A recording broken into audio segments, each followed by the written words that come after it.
Hi అండి, welcome to my channel Parvathi. చిక్కుడుకాయ tomato curry సింపుల్గా కుక్కర్లో ఎలా వండుకోవచ్చు. ఎప్పుడు కూడా నేను కుక్కర్లో వండుతానండి. కుక్కర్లో ఎలా వండుకోవచ్చు. 1/2 కిలో చిక్కుడుకాయలు తీసుకున్నానండి. పిక్కలు ఏంటంటే పిల్లలు ఇష్టంగా తింటారు కదండి, పిక్కలు వేస్తే దానికోసమని పిక్కలు ఎక్స్ట్రాగా తీసుకొని ఇందులో కలిపానండి. కడిగేసి పక్కన పెట్టుకున్నాను. ఈ సైజు ఉల్లిపాయలు తీసుకోండి, చిన్న పెద్ద లేదు, ఒక 3 ఉల్లిపాయలు తీసుకోండి. ఇలాగ ఒక 3 ఉల్లిపాయలు తీసుకోండి. అలాగే 3 టమాటాలు తీసుకోండి. ఒక 5-6 పచ్చిమిర్చి తీసుకోండి. కొద్దిగా అల్లం వెల్లుల్లి పేస్ట్ తీసుకోండి. ఇది తెలుసు కదండి మనకి రెగ్యులర్గా మునగాకు, ప్రతి కూరలో కూడా మునగాకు ఉంటుందండి. ఓకే అండి, కొంచెం మునగాకు తీసుకున్నాను నేను. ఇవాళ చాలా తక్కువ ఉంది, ఇంకా వేయాలి కానీ ఇదే ఉంది, ఇది వేస్తున్నాను. మునగాకు తీసుకోండి. ఈ ఉల్లిపాయలని కచ్చపచ్చిగా ముక్కలు కోసుకొని మిక్సీలో వేసుకోవాలన్నమాట అండి. పచ్చిమిర్చి ఇవి కలిపి ముక్కలు వేసేస్తాను నేను. చూడండి, చూసారండి, ఉల్లిపాయ పచ్చిమిర్చి పేస్ట్ ఇలా కొంచెం కచ్చపచ్చిగా ఆడేసాను. టమాటాలు కట్ చేసుకున్నాం. చిక్కుడుకాయలు నీట్గా కడిగేసాను. కొంచెం గరం మసాలా పౌడర్ అండి. ఈ టమాటా ముక్కల్లో మనం కొంచెం కారం వేసాను.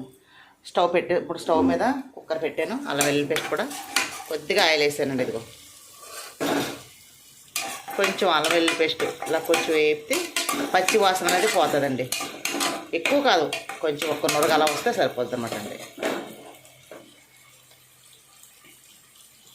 ఉల్లిపాయ గుజ్జు వేసుకోవచ్చు. ఇందులోనే కూడా సాల్ట్ వేసాను నేను. తగినంత సాల్ట్ అయితే ఉల్లిపాయలు వేసాను.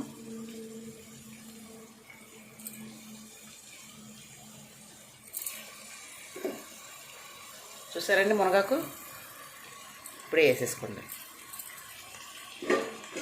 ఎప్పుడైనా సరే ప్రతి కూరలోనే మునగాకు వేయండి.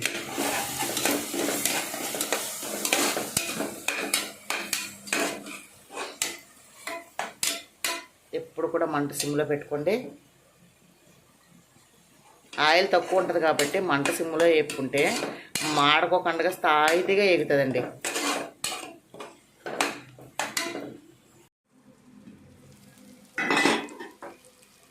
టమాటా మగ్గిపోయిందండి. ఇప్పుడు మనం చిక్కుడుకాయలు వేసేసుకోవచ్చు.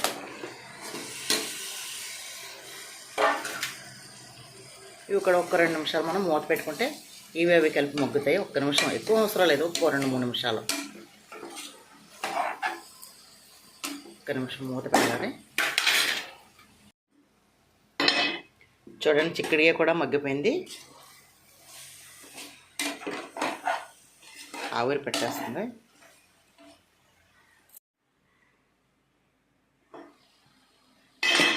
చూసారండి, చక్కగా చిక్కుడుకాయ టమాటా కూడా మగ్గిపోయింది. ఇప్పుడు మనం కొంచెం వాటర్, ఒక టీ గ్లాస్ వాటర్ చాలండి. ఒక టీ గ్లాసు అంతే, ఎక్కువ వేయకండి. వాటర్ కొద్దిగా వేసుకుంటే సరిపోతుంది. కలిపిస్తాం కదండి. ఇప్పుడు మనం మూత పెట్టేసి 3 విజిల్ అండి, మూత పెట్టేద్దాం. 3 విజిల్లు వచ్చిన తర్వాత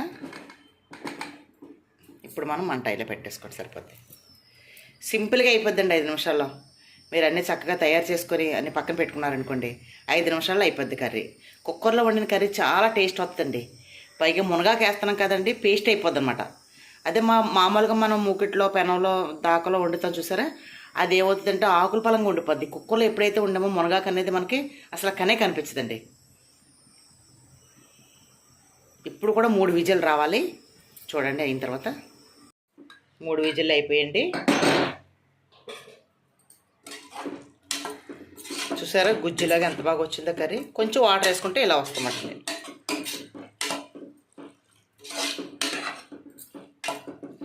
ఇదిగోండి, చక్కగా ఎంత బాగుందో చూసారండి. మునగాకు కనిపిస్తుందండి, అస్సలు కనిపించదు.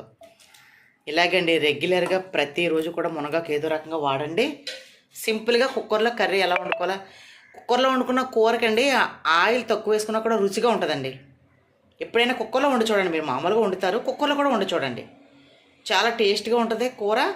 తర్వాత మనకు ఆయిల్ తక్కువ వేసినా మనకేం తెలియదు, మునగాకు కూడా కలిసిపోద్దండి. ఓకేనండి, నా వీడియోస్ ఫాలో అవుతుండండి, షేర్ చేయండి, లైక్ చేయండి. థ్యాంక్ యూ అండి.